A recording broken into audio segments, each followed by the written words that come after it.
Bonjour.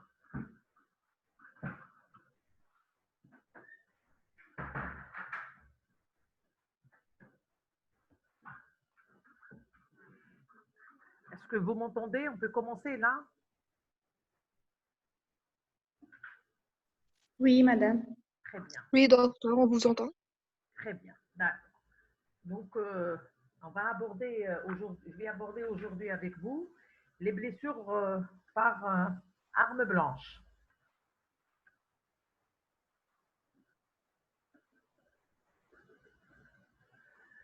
Il faut savoir qu'une arme blanche, c'est une arme munie d'une lame ou d'une pointe.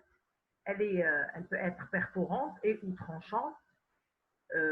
Donc, c'est une arme qui n'utilise pas une grande force, seulement la force d'un homme ou par un mécanisme.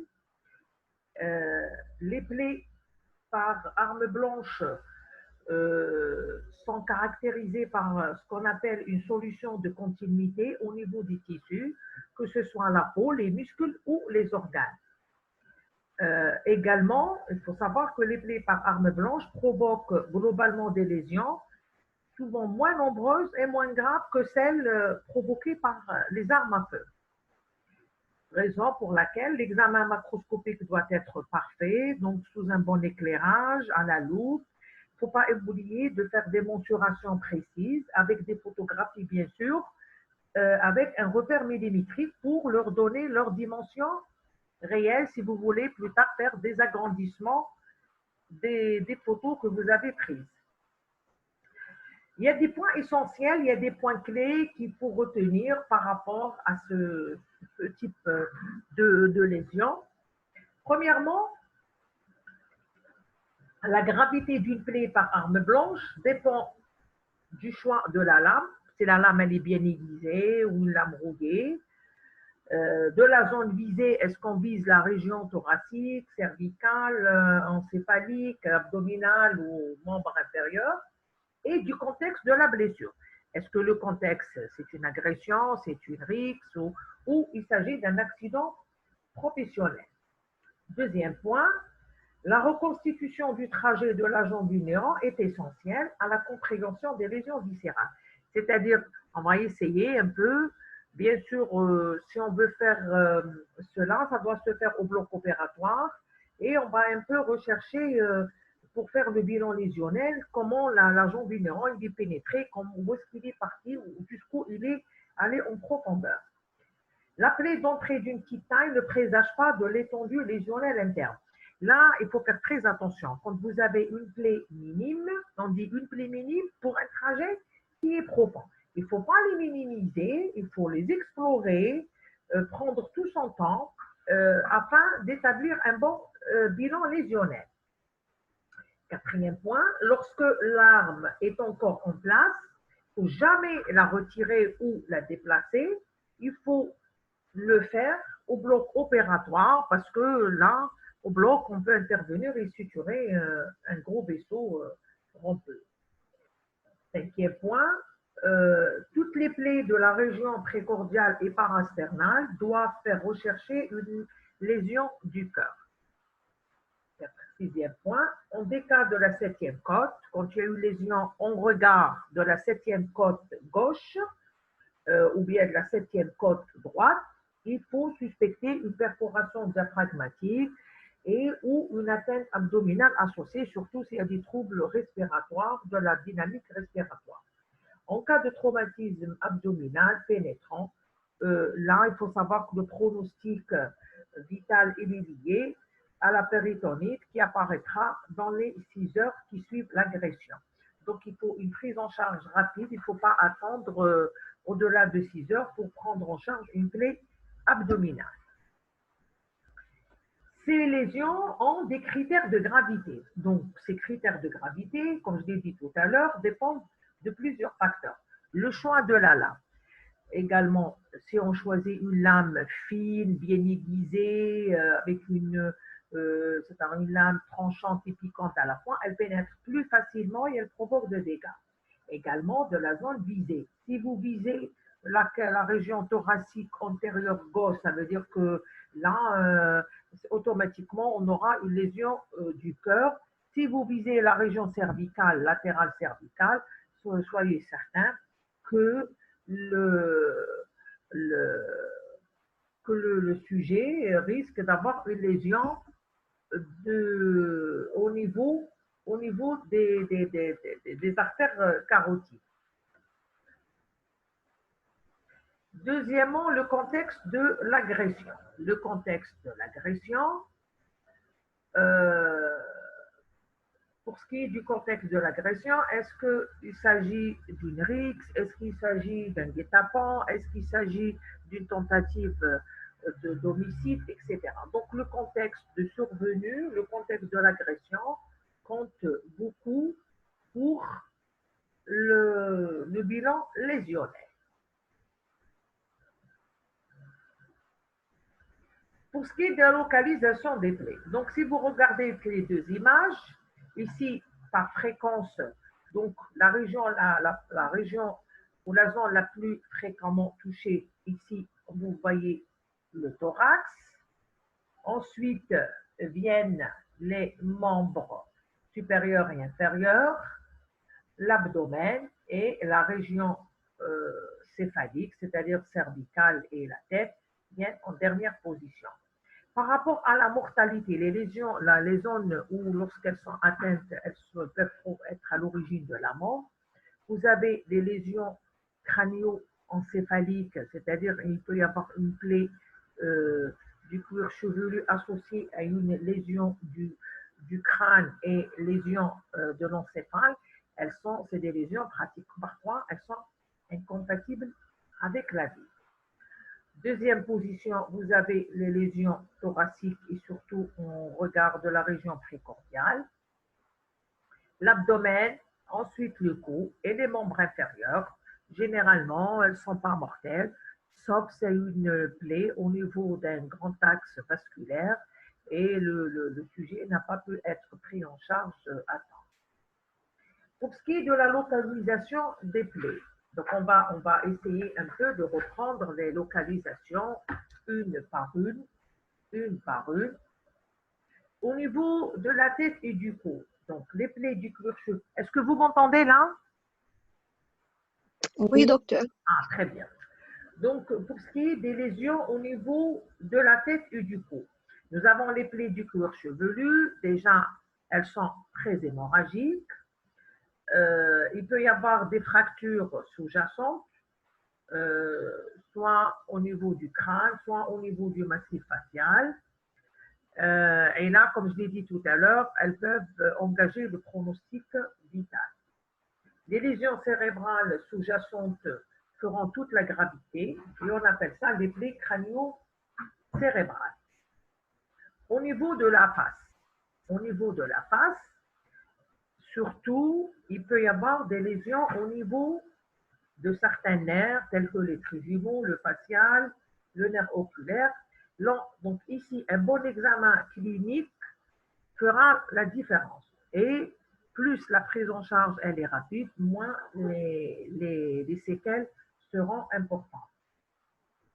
Pour ce qui est du cou, donc on a divisé le cou en trois parties, zone 1, zone 2, zone 3. La zone 1, c'est une zone qui est comprise entre le creux sus-claviculaire et le cartilage cricotide. Pourquoi il a été départagé en trois zones? C'est pour une éventuelle prise en charge, c'est par rapport à des repères anatomiques, voilà, la zone 1, la zone 2, la zone 3, etc., pour savoir quelle est la région qui est la plus touchée. Pour ce qui est du thorax, le thorax, comme vous le savez tous, les lésions du thorax, donc on pense toujours souvent à un pneumothorax ou un hémothorax. Souvent, on a l'association des deux, hémopneumothorax. La lésion du cœur, des plaies du gros vaisseau, des plaies des voies aériennes, et il peut y avoir également comme complication l'embolie gazeuse, qui est l'embolie traumatique.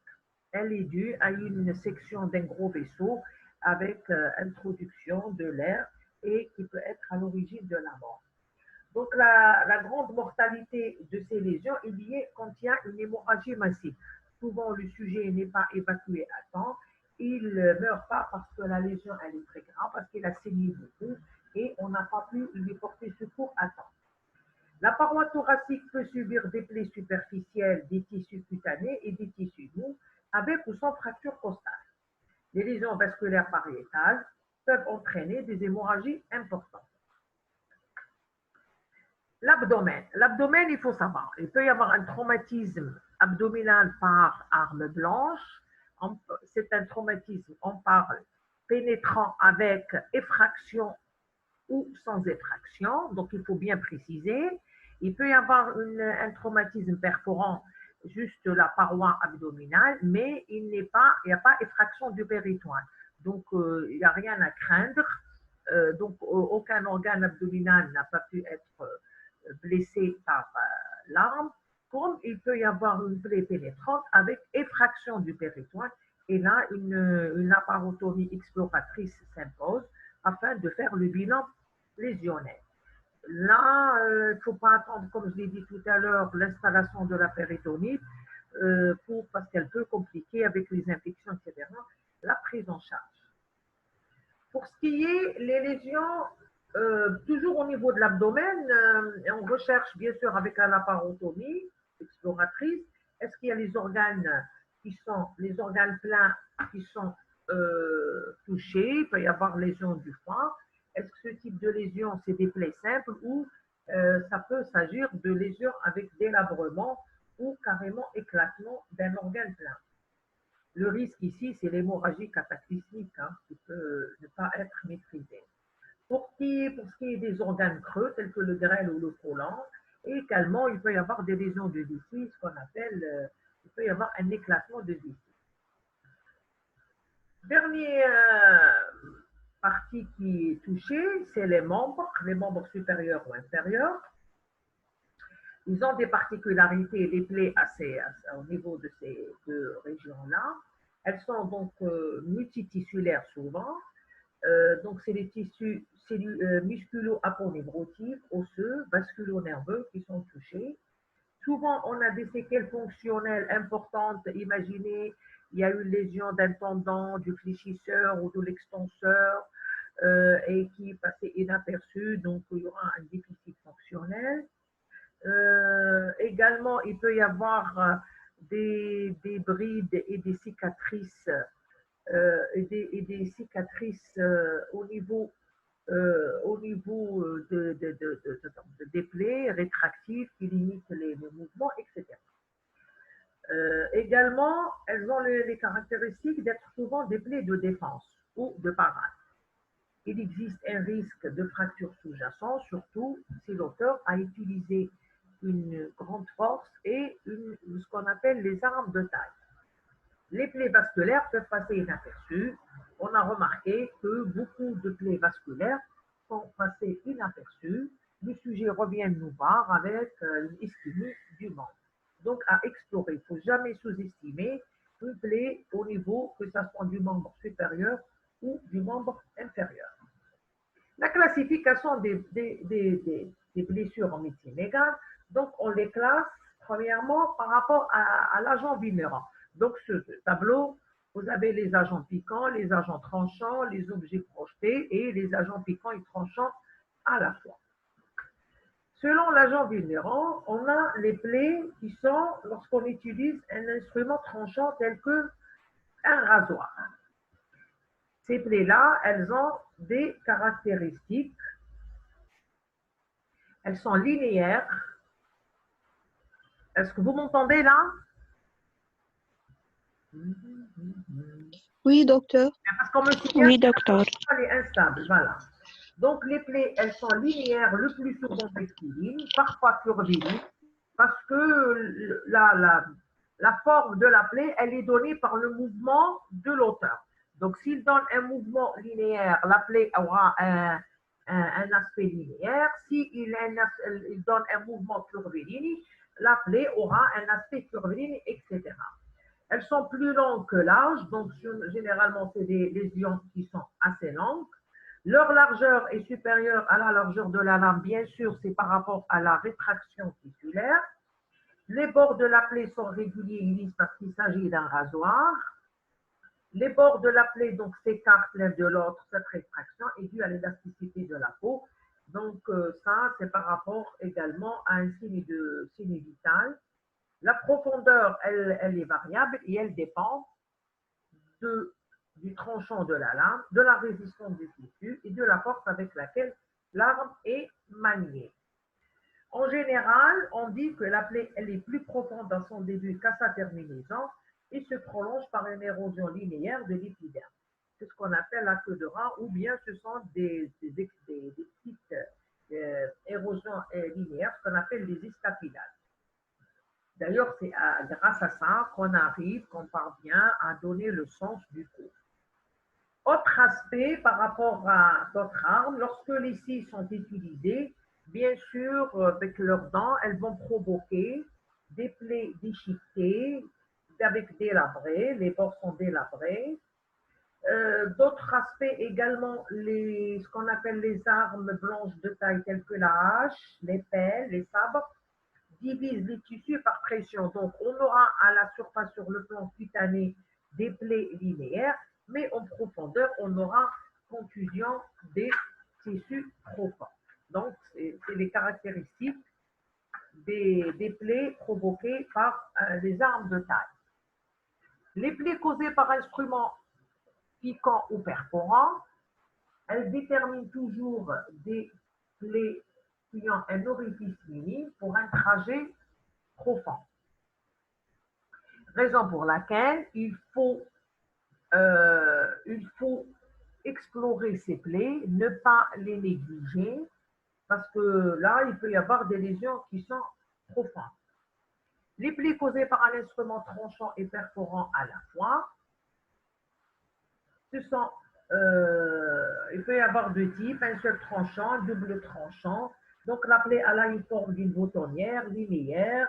On a un angle aigu qui correspond au dos de la lame et l'autre, un angle aigu et l'angle arrondi. Pour les instruments à double tranchant, on trouve une plaie à bord symétrique, à sommet aigu. La largeur de la plaie, elle est identique à celle de la lame, bien sûr par rapport à la direction du cou.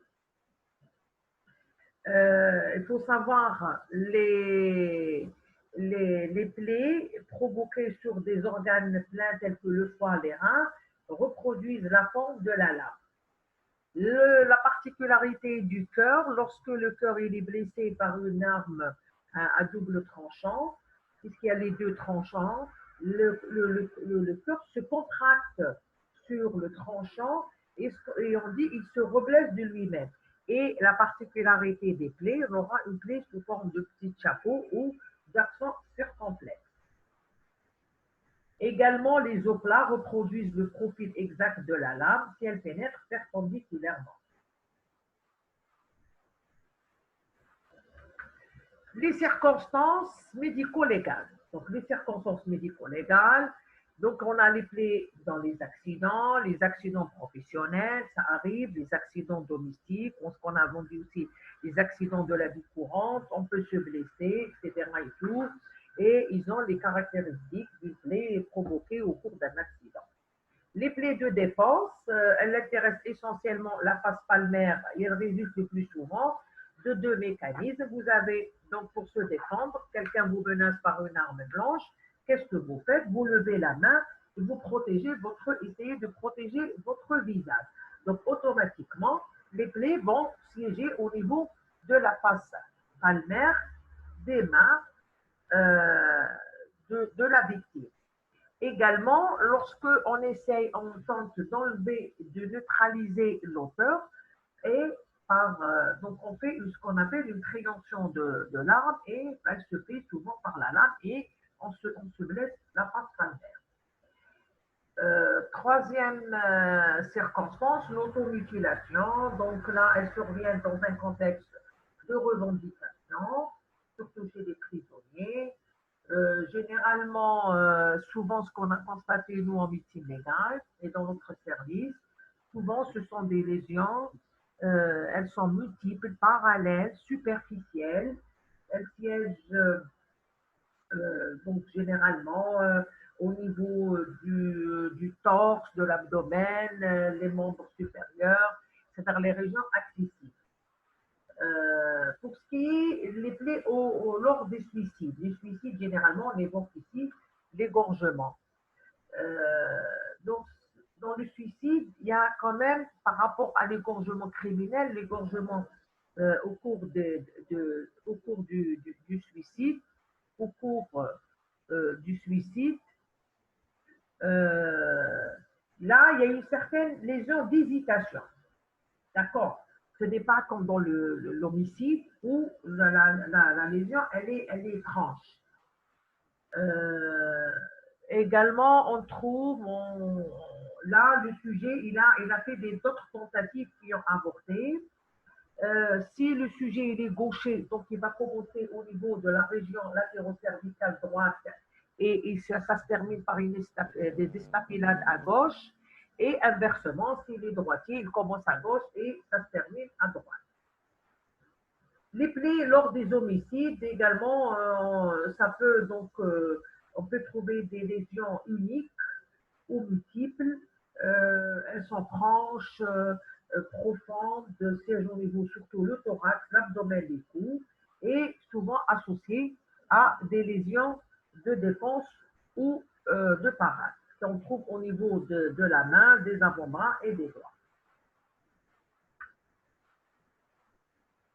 Les lésions, on va discuter rapidement, lésions anté ou post-mortem, le caractère des plaies.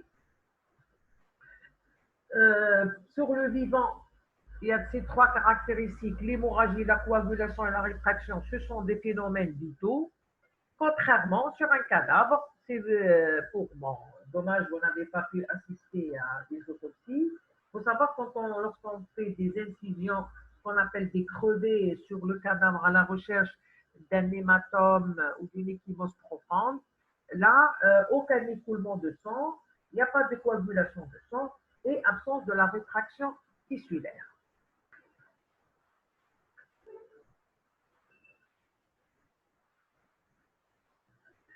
Maintenant, lorsqu'on hésite, on ne sait pas, est-ce que les lésions qu'on a découvertes sur le corps sont des lésions anté ou post-mortem? On fait un prélèvement et on va demander l'étude anatomo-pathologique pour étudier l'origine anté ou post-mortem. Bien sûr, on peut aller de l'histologie classique, c'est-à-dire on va rechercher les macrophages des polynucléaires neutrophiles au niveau des berges de la plaie par processus inflammatoire. Deuxième méthode, c'est la méthode biochimique dans la recherche d'histamine et de sérotonine qu'on trouve également au niveau des lésions. L'histochimie enzymatique et on peut aller jusqu'à l'immunohistochimie par la recherche des inhibiteurs de protéases. Ça relève du domaine de la spécialité des anatomopathologiste, mais il faut savoir, en cas de besoin, on peut demander de l'aide à nos confrères, les anatomopathologistes, qui peuvent nous renseigner sur l'origine anté ou post-mortem de la lésion. La qualification juridique des blessures. La qualification juridique des blessures, donc quelqu'un qui présente des plaies, il peut aller demander plainte, etc., etc. Donc là, il faut les qualifier, ces plaies, ces lésions qui sont sur son corps. Afin de les qualifier, donc on se doit de donner la définition de l'incapacité totale de travail. C'est ce que les victimes nous réclament. Il faut savoir que c'est une notion qui est juridique. Elle est incluse dans le code pénal et elle est définie comme étant la durée de la période pendant laquelle la victime de violence ne peut remplir la totalité des fonctions basiques normales de la vie courante du fait de son état. Exemple, habillement, déplacement, toilette, elle ne peut pas faire sa prière, elle ne peut pas regarder la télé, etc., etc. Donc les blessures, on les classe deux types, les coups et blessures volontaires, c'est-à-dire des agressions, et les coups et blessures involontaires, ce sont les accidents. Par rapport aux coups et blessures volontaires, on a la règle des 15 jours, donc moins de 15 jours, on considère ça comme une contravention, et je vous ai donné dans le document le détail de l'article 442 alinéa 1, c'est pour lire, ce n'est pas pour apprendre, à savoir. Également, la règle des supérieurs à 15 jours est considérée par violence volontaire et elle est définie. Ces violences sont définies dans l'article 264 du Code pénal algérien. Également, je vous invite à lire les articles que je vous ai postés avec le cours. C'est juste pour vous, pour éclairer un peu votre esprit. En cas de CBI, ça veut dire que c'est des coups et blessures involontaires, on a la règle des 90 jours, inférieur à 3 mois, moins de 3 mois, plus de 3 mois, avec tous les articles qui vont avec. Maintenant, ce qu'on peut demander à un médecin. Voilà, médecin légiste, l'expertise médico-légale d'une plaie, d'une lésion. Il y a une série de questions, bien sûr, auxquelles le médecin légiste se doit de donner des réponses. Bon, à ces questions-là, on peut répondre au fur et à mesure. Par exemple, si je vous dis, j'ai quelqu'un qui a une lésion, et voilà, il a été blessé. Le magistrat va nous dire de quelle nature est l'agent vulnérable. Qu'est-ce que l'auteur a utilisé comme arme? Puisque nous avons dit depuis tout à l'heure les caractéristiques, nous avons étudié les caractéristiques d'une plaie par un agent piquant, par un agent tranchant, par un agent piquant et tranchant à la fois, un seul tranchant, double tranchant. Donc, par rapport aux caractéristiques de la lésion, si j'ai une plaie en boutonnière avec un angle aigu et un angle arrondi, automatiquement, c'est une plaie provoquée par un instrument tranchant et perforant avec un seul tranchant. Maintenant, si la plaie elle est symétrique et les deux sommets sont aigus, donc là, je dis il s'agit d'un instrument à double tranchant. D'accord? Maintenant, si j'ai une petite plaie punctiforme qui a provoqué, exemple, éclatement de la perforation de la vessie, là, je peux dire la plaie, elle est minime, c'est un orifice minime qui a été provoqué par un agent piquant, etc. Donc, la réponse à la question, on peut répondre ça par rapport aux caractéristiques de la plaie. Deuxième question d'expertise, le coup a-t-il été porté avec violence? Bien sûr, comment on peut mesurer la violence d'un coup? Parce que c'est une question qui peut nous être posée par un magistrat. La violence, on peut s'exprimer sur la violence, pardon, non, non, attends, on a été coupé.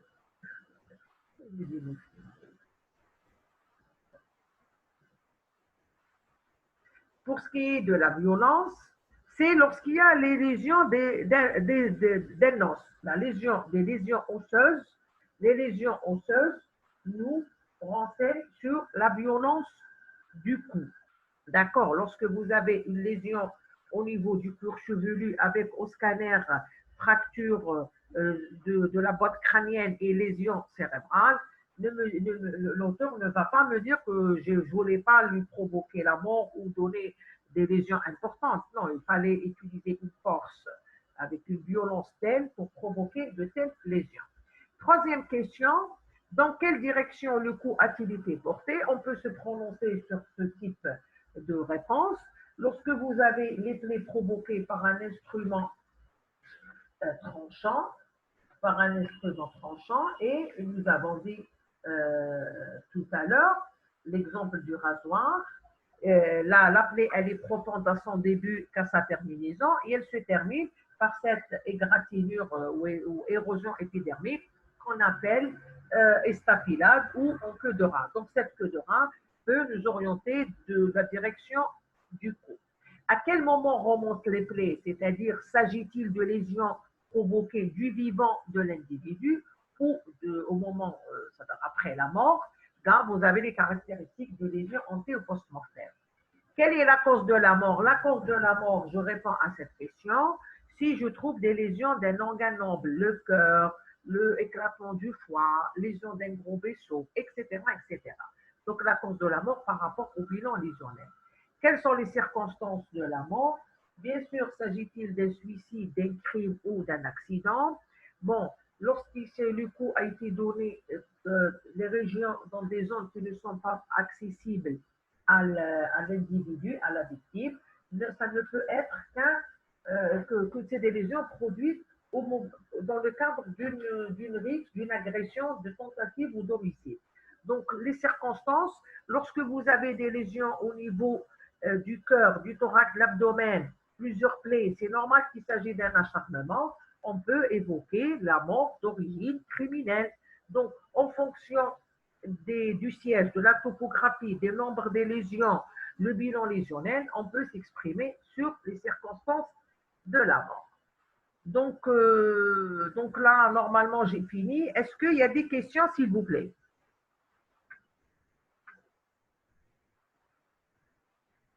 Est-ce que vous m'entendez?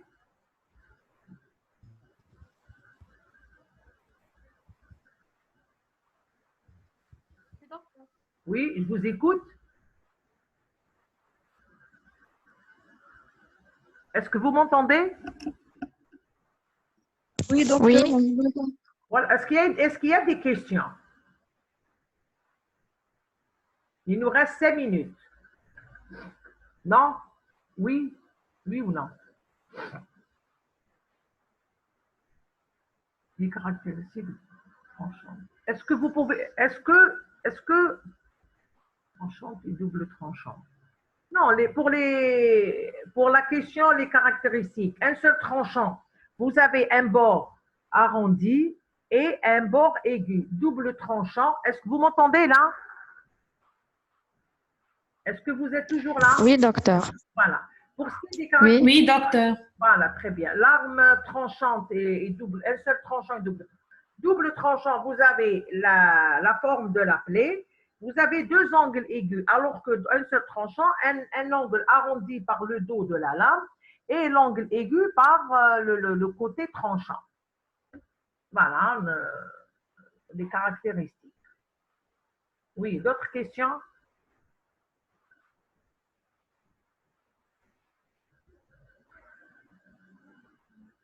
Vous pouvez poser des questions, hein, je vous entends.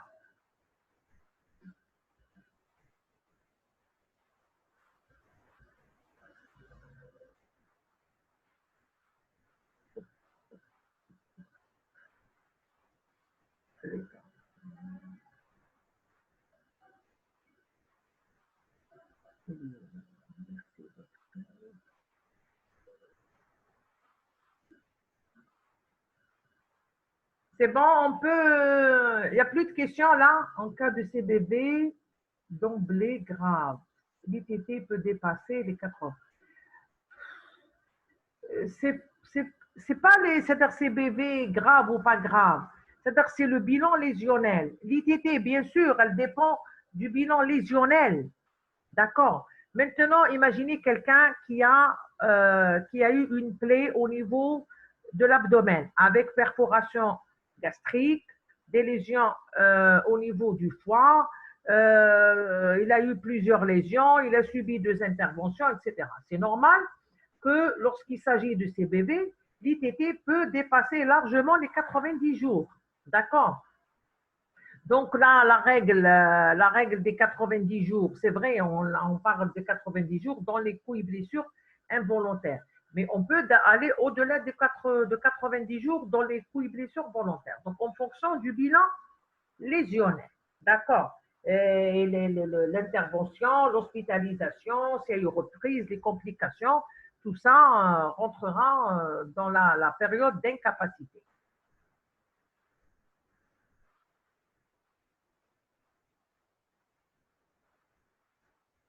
Encore, il y a une autre dernière question.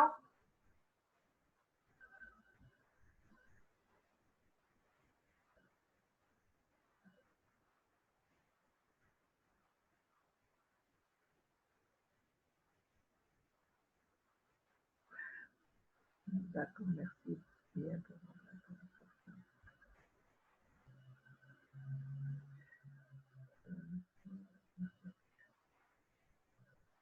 Donc, je pense s'il n'y a pas de questions, on va se déconnecter là. Est-ce que vous m'entendez? Non, non. Merci beaucoup. Pardon, ils ont coupé